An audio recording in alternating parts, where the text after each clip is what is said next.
Did Jamie say or do anything? Did he put up a struggle? Yes, he did. He turned around after I did that. He asked me not to kill him. So I told him, okay, I'm not going to if you cooperate. Okay. Which was a lie. Right. And so I realized that the stall door was open, so I locked it. Yes. And then I turned him around again and proceeded to stab him. And where did you stab him, Mike? I'm not positively sure, but I'm guessing around the jugular vein right around here. Okay. That's what I was aiming for. Did you stab him anywhere else on his body? Just basically the back of the neck, all through the neck. Okay. And once in the temple, and I think I sliced him here. And that would be on the left side of his face? Yes, the left side of the face. Michael is speaking very matter-of-fact and openly. He's likely excited to show the detective how clever he was. This may have overshadowed any thoughts of self-preservation, as he readily admitted to killing Jaime. He may be either unaware of or unconcerned about the legal consequences for his actions. In addition, his young age may have played a role in his readiness to confess. The prefrontal cortex does not fully develop until around the age of 25. Michael may still be feeling amped up and powerful after the murder, and is acting on that emotion which may make him want to brag about what he did, rather than consider the fallout for his confession. Now, after you did that, what happened? I left, I took my gloves off, and I flushed them down the toilet. Okay. Okay. I left, and I went to go clean myself off. People were coming in, and so I left that bathroom and went to the other one downstairs. Okay, let me stop you here. After you stabbed him, did Jamie fall to the commode or to the toilet? No, he did not. He was already positioned where he was found. I put his head under there to stop him from gasping for air. Okay. So it would close it up. And oh, I see. Okay, now. I'm sorry? So he would stop making noise. Okay.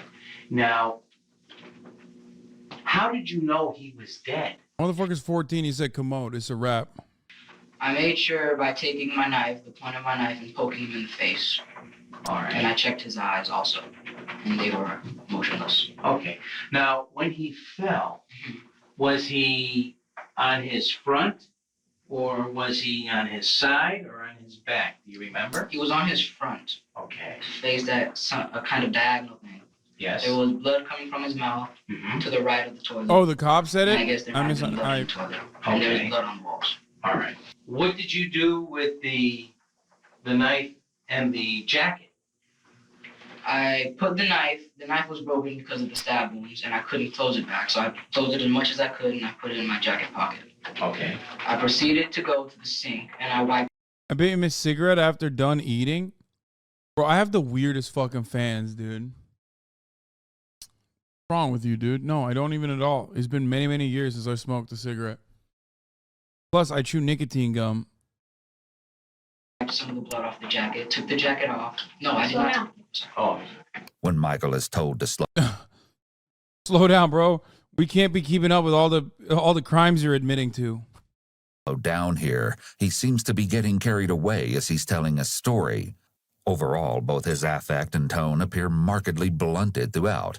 While his speech speeds up either from anxiety or excitement, there's no major change as he talks about going to get the gloves versus viciously stabbing his friend, or even realizing he's dead. It was at my request because I said that I needed him for extra credit for my science class. I took the knife out and I proceeded to slit his throat. I did not take the jacket off at that point. I just waited to get the blood off. Okay.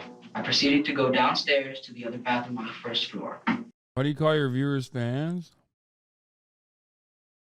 This has got to be this dude's first fucking day on the platform. Like, the dude was a 12-month subscriber. I think at that point it's adequate to say fan. I then wiped myself off with all the stuff off my face and the stuff off my jacket. Then I took the jacket off and put it in my book. Now, you said that you had flushed some gloves down the toilet. There were two. I flushed 2 gloves. 2 gloves. How many pair of gloves did you have? I had 2 pair. 4 gloves in all. Where did you keep the other pair of gloves? In the jacket pocket where I kept the knife. Shut the fuck up, bitch. Now, before you gloved up this morning in the bathroom, did you remove any of your jewelry? I removed my rings because they would have cut through the latex glove. Okay.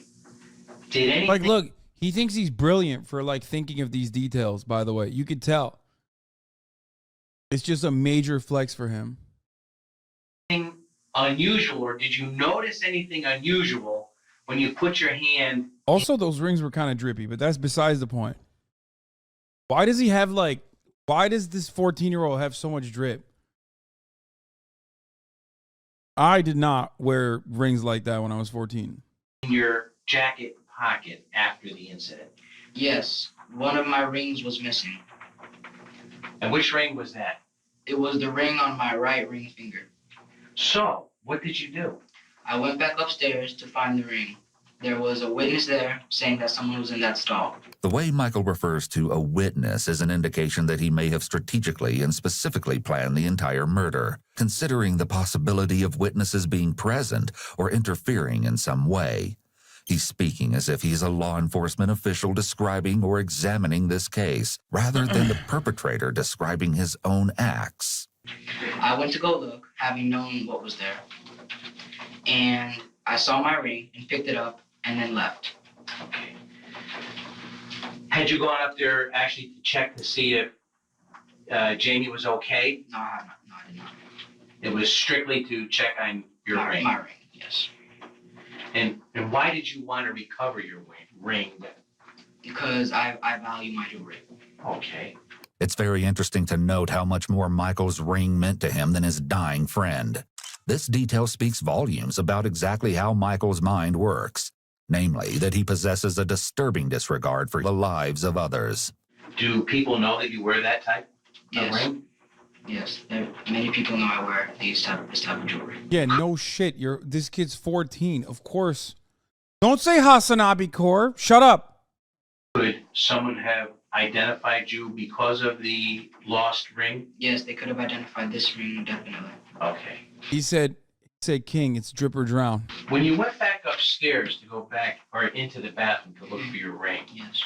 who is the individual that told you someone was in the stall? I'm not sure of his name. Had you had planned to do this to Jamie? Yes, I did. How long have you had this plan? A little under a week. And is there any specific reason why you planned this? No, there's not. Perhaps the most spine-chilling detail of all, Michael likely killed his friend purely for personal satisfaction. Michael, who had just celebrated his 14th birthday the previous day. By the way, he's like technically 13. Like he just turned 14 when he did this murder. Insanity.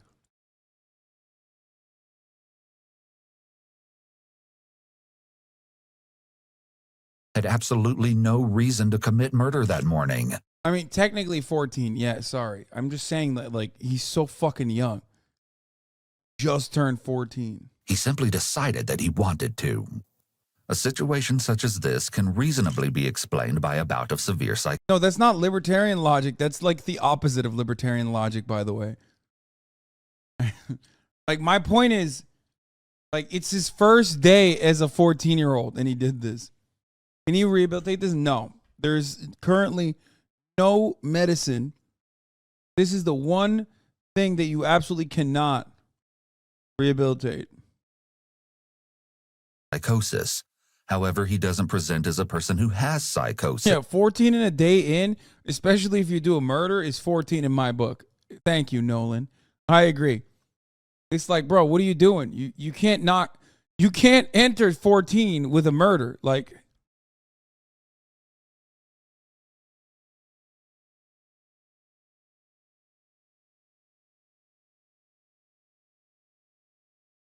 okay, Chad is super hung up on the detail. Yes, he was 14 years old. Okay? But it was his first fucking day of being 14 when he did this. Rated setup, it's dog shit. But this is an old story. I think this happened a long time ago. Because I had a setup like this too. Back in the day. But never in my room, of course, because my parents... Oh, that's not true. I had it in high school. Yeah, this is the most 2004 ass setup.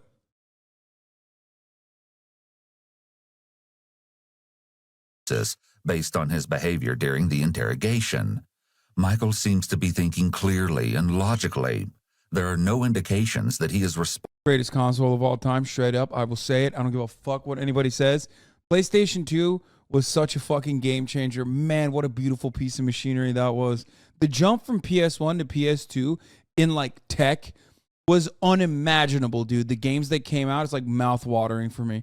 And then PS2 to PS3 was like not that big of a jump, and then PS3 to PS4 was not even a jump, and PS5 is not even a thing. But that original PS1 to PS2 jump, fuck, man, that shit was so good. God damn it. Imagine playing fucking Game Boy games your entire life, and then all of a sudden the PlayStation 2 comes out, and you're like, what the fuck? Are you fucking joking? What is this? The colors is so vibrant. The games. It was perfect except for those expensive memory cards. Yeah, the fat yellow ones. You guys had those? It was like this big. You're coping? This is the psychopath's room. So what? You must be a psychopath if you don't recognize that the PlayStation 2 was the greatest fucking console of all time. What do you mean? Anyways, responding to internal stimuli, such as voices. Yeah, 8 and 16 megabyte memory cards. That's what they used to have back then. That shit was so whack. God. In his head or unseen figures. There's no evidence of paranoia or delusions. Therefore, there is no evidence of a thought disorder. Michael's heightened intelligence and composure, as well as his blatant lack of remorse, are reminiscent of someone with antisocial personality disorder. However, an ASPD diagnosis cannot be given to anyone under 18. We cannot conclude that Michael has ASPD or psychopathy, the term often used to describe the most severe. Bro, dog, it says what a 14-year-old psychopath looks like. What do you mean? You titled it that way. Type of antisocial personality. He's like, we're heavily implying it. Not only because we don't have enough information about Michael's symptoms and history, but also because Michael is only 14 years old and too young to be given such a diagnosis. At most, Michael's behaviors align with a diagnosis. Bro, this kid was so rich, by the way.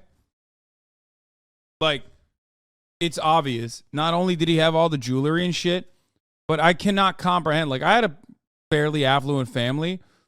The idea that, like, he had all this many VHSs, he had his own fucking TV in his room, he had his own PC in his room, he had a PlayStation 2 in his room. That's crazy. This kid was absolutely from, like, an upper middle class to a wealthy family. Diagnosis of conduct disorder. Motherfucker, you did dressage? That's what I'm saying. Takes one to know one. Particularly since he has a history of taunting and physically. And also probably parents that didn't really give a fuck about him too, for the record. Like, the reason why I say that is because, like, a lot of, like, first of all, he bought all these, like, weird knives and shit. That's crazy. Screams parents that give him money and don't really pay attention. The fact that he has a PlayStation 2 in his room and he has all this set up in his room also implies that his parents didn't really give a shit about him because they were just like, yeah, fuck off. Go do your thing. Like, classic. My parents never let me do any of that stuff. They never let me have a PC or anything in my room. They never let me have the PlayStation. Like, all that stuff was completely locked away. And composure as well, because we don't have a history of taunting and physically assault that the person likes of the person, or when they are told that the person likely suffered. In other words, they don't respond with an emotion that matches the circumstance. Why did you choose Jamie, your friend? He was the easiest out of anybody because he would have followed me because we're such good friends. And I knew he would have followed me in there and done what I would have said. Okay. Now, I asked you about an individual named Andre Martin. Yes. Do you know Andre? Yes, I do. How old is Andre? He is 13. What grade is Andre in? He's in 8th grade. Is he a friend of yours? Yes, he is. Is he in any of your classes? No, he's not. How long have you known Andre? I have known him since about the 4th or 5th grade. And I know you told me earlier that usually you and Andre and Jamie hang out Yes, At at the north the- part of the parking lot. at the fence, correct? Calling your attention to yesterday, Monday, your Yeah. birthday, My birthday. did there come a time when you approached Andre with the same type of ruse? Yeah, yes, there was. We were me, Andre, Jamie, and myself were in the bathroom. Which bathroom? We were in the other bathroom than where the victim was found today. Referring to Jaime as the victim may be evidence of how detached Michael feels from someone who was supposedly his friend. He may be unable to or have difficulties with forming real emotional attachments to other people. This phrasing could be another indication of psychopathy, as it shows Michael has a lack of prosocial emotions. Empathy and emotional attachment are considered prosocial emotions, which are things psychopaths struggle with feeling. I don't know if a True Crime React is ethical after the recent ethics of true crime discussion going on. A React just ain't exactly great. I only taught about this now, and I doubt you considered it either. What? Yeah, no, I'm going to do this. I'm going to keep doing this, I think. This is why they often present as emotionally detached, distant, and indifferent, because they're apathetic to society Where and did to that people come and from? situations in general. The fact that psychopaths Oh, people are upset about the new Dahmer show on Netflix? Oh, wait, why? What happened? I didn't watch it. Is it good?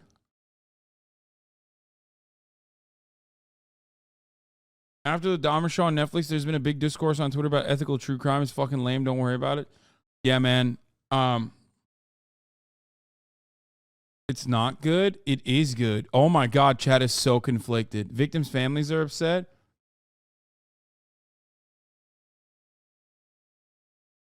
Oh, they're mad because Dahmer's hot. Is that what it is?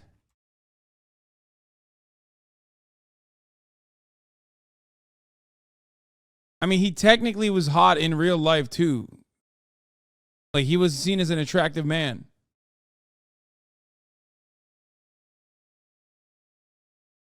Is he really creepy on the show? I mean, he's a cannibal, so of course. I don't think people understand, like, this is literally a component that plays a role. Even Ted Bundy famously was able to, like, flirt with his victims ahead of time and, like, lure them in before, doing gruesome, horrific shit. It's so good, but as always, people tend to romanticize serial killers as a consequence of sensationalizing murders rather than bring awareness to the matter. But either way, the show slaps. This thing is, like, I've just never been able to fucking understand why they look at shit like this and go, damn, that shit's great. I will never understand that, ever. Like, I look at that and I'm like, that's so fucking gross. Not every serial killer is going to look British, okay? I'm sorry. Not every one of them is going to look like fucking, what's his face, that rapist guy. The fucking most famous rapist, not Jimmy Savile, thank you, Jimmy Savile. Like, that dude, you look at him, he's like, okay, that looks exactly like what a rapist would look like. Not Prince Andrew, no. Damn, there's a lot of British rapists, man. Holy shit. No, stop pulling up the Tory lineup right now. I'm talking about one specific. Jimmy Savile. paths are emotionally detached helps them to stay calm in situations that would cause the average person to feel afraid or nervous, such as in an interrogation or the act of committing murder. What were your intentions yesterday? My intentions yesterday were to kill Andre. The same way that I killed Jamie today, except for the fact that I was going to stab him in the back and stab here, and that would have been it. Who was this you were going to do it to? I was going to do this to Andre. Michael seems almost enthusiastic about the opportunity to disclose every meticulously planned detail of how he was going to kill both of his friends. The animated way in which he illustrates his master plan to the detective indicates that he's relishing the opportunity to divulge his wicked scheme, and even enjoying the attention he's receiving. Whatever his motivation, Michael seems extremely invested in this experience of being involved in a real criminal proceeding. These are several more signs of possible antisocial personality disorder. From a legal perspective, his intention to cruelly execute multiple people could be used as evidence that Michael is essentially a serial killer in the making. The prosecution could argue that a life sentence is necessary in order to protect potential victims of a future serial killer. Earlier, you told me that you had a belt and you were going to strangle someone. Yes. This is what I mean, by the way. Like, remember when we talk about like prison abolition? Not that like the 1% of criminals, even though psychopaths are overrepresented in corporate boardrooms, the government, high up government positions, and also the prison system. But having said that, just because a fraction of prisoners that are incarcerated are psychopathic doesn't mean that you shouldn't have an empathetic approach to justice. However, they are the reason, in my opinion, at least until, you know, there is some level of like medical technology that knows and adequately figures out how the most ethical way to deal with psychopaths are, like what kind of medical treatment you can do with a psychopath. There is still a necessity for people like this to be held and away from and kept away from society. Is it nature or nurture? No, man. I mean, it can be both, but sometimes it is nature. Like, there's nothing you can do. You got to fucking make sure that you exclude motherfuckers like this from society. They're going to kill. He literally is just like, I'm going to kill. I'm going to kill again. I wanted to strangle another person. You know what I mean? There's always nature and nurture as a component, but like, mental illness, you can't fix them? No. Psychopathy is a very specific type of mental illness. Antisocial personality disorder is a very specific type of mental illness that is incredibly difficult to diagnose, incredibly difficult to also consistently do psych evaluations on, because a psychopath learns how to display emotions and is incredibly manipulative as a consequence of that, and can even manipulate the doctors. Now, having said that, you can't really treat it at this moment either. Like, we just don't fully understand it. We just don't fully understand it, and we don't really know how to deal with it, and we don't really know how to even, even engage with like criminal psychopaths. So, for example, in the UK, they have involuntary holds. Like, it's pretty crazy. Where like they have a really rigid and really awful way of doing it, but like once you get a psychopath diagnosis in the UK, you're permanently locked up. If you are a psychopath and you've done like a violent psychopathic crime, oftentimes they just like straight up lock you forever.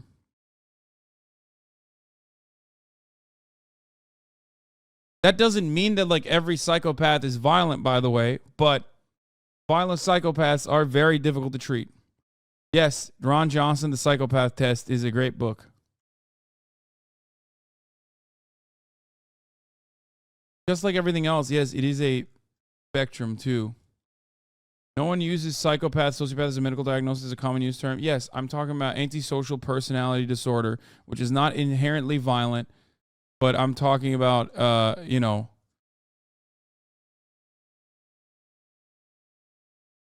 See Ron Johnson? I was reading chat. I'm sorry.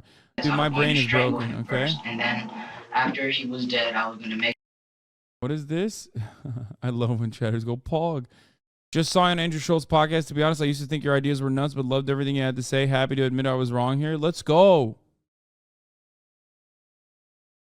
Sure by stabbing him. Okay, and this was Andre. This was Andre. Now, did you lure him into the bathroom yesterday? Into the bathroom, yes, not the stall. Okay. And how did you accomplish that? The bathroom? Yes.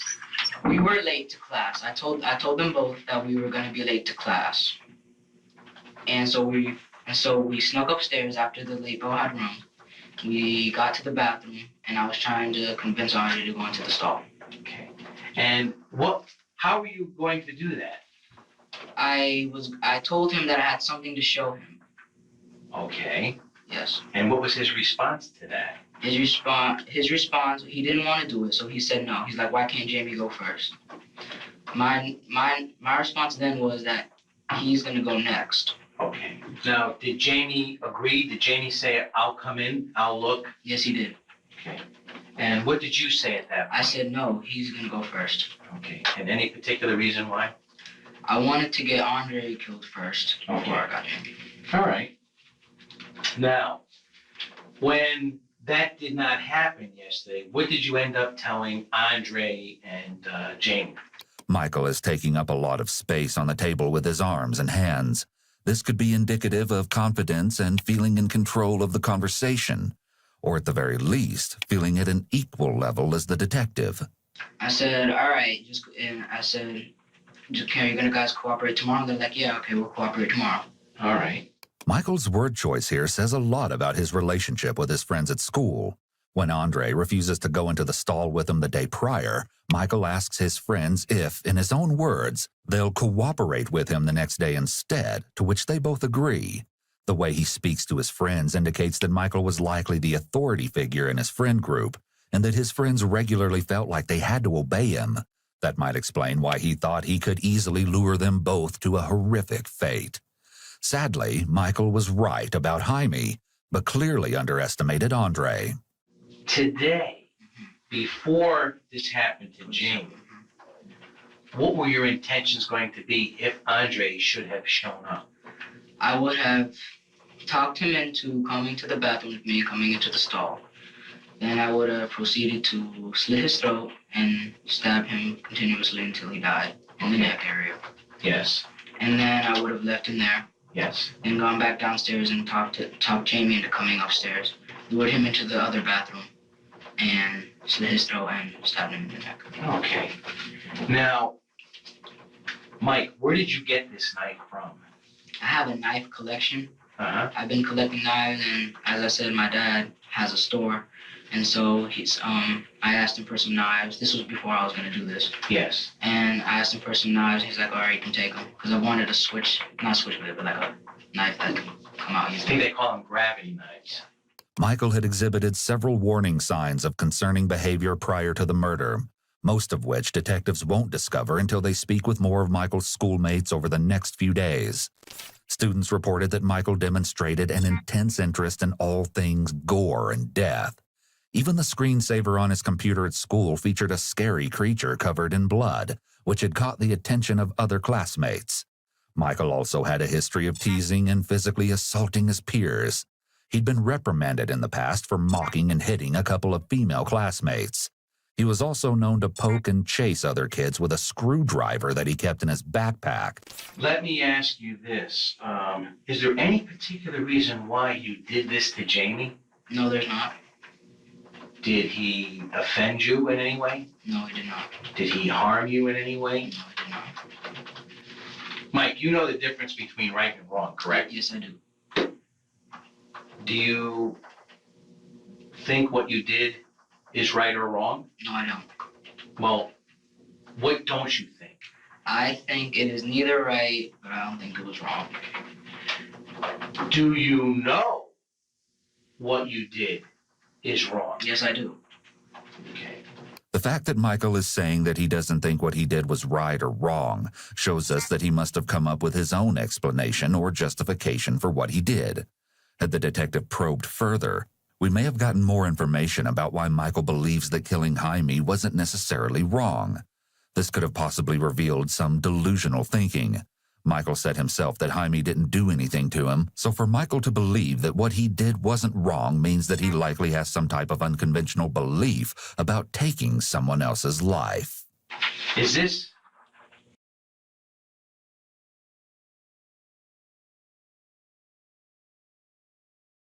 Oh, what the fuck? I was muted. Debate perverts, not even once. I'm just gonna say it and we're gonna react. We're not gonna react. We're just gonna move on, okay? That's debate pervertry. The first time that you have been involved in something like this, Michael? Yes, it is.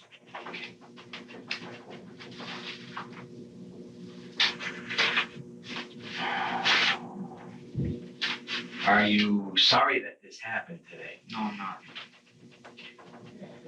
And this was an unprovoked attack on Jamie? Yes, it was. Sir, has everything you told me been true and correct to the best of your knowledge? Yes, it has. Have I forced you to give this statement, No, sir? you have not. Have I treated you This gentlemanly? is just the regular Florida way of wrapping up an investigation. Yes, you have. Thank you, sir. I have no further questions. Okay. Following his interrogation, Michael was transported to the Juvenile Assessment Center. Michael stood trial 4 years later, pleading not guilty by reason of insanity. At his trial, a particularly startling piece of evidence was brought forth, a notebook of Michael's that contained information about famous serial killers, a list of people he planned to kill, including his older sister, and a mission statement that declared his need to cleanse the planet by murdering people. Needless to say, the jury took no pity on him. On September 24, 2008, Michael Hernandez was found guilty of the first-degree murder of Jaime Goff and the attempted first-degree murder of Andre Martin. He was sentenced to life in prison without the possibility of parole, plus 30 years for the attempted murder charge. 8 years later, in an unforeseen turn of events, a Supreme Court ruling made it unlawful to automatically sentence a minor to life in prison without the possibility of parole. Michael appealed and was retried in 2016. He was again sentenced to life in prison. And ain't no way, bro. They're not letting you out of prison. Not an American prison system. No shot. And returned to the Columbia Correctional Institute to serve the remainder of his sentence. However, Michael wouldn't remain in prison. I don't know, man. I still don't think he deserves a life sentence as a kid at the end of the day. This is literally one of 8 instances where I will agree to involuntary permanent confinement. Okay. Some level of medical checks and medical diagnosis needs to happen. Nah, there is no way. There's no fucking way. Also, how do you get fatter in prison? That is kind of crazy. I was thinking about that as well. So you think he's a 100% lost cause? Well, unfortunately, with our current level of medicinal knowledge, medical knowledge, treatment, we don't have an adequate treatment for someone who has literally a antisocial personality disorder and a willingness to, and a willingness they've demonstrated to kill people.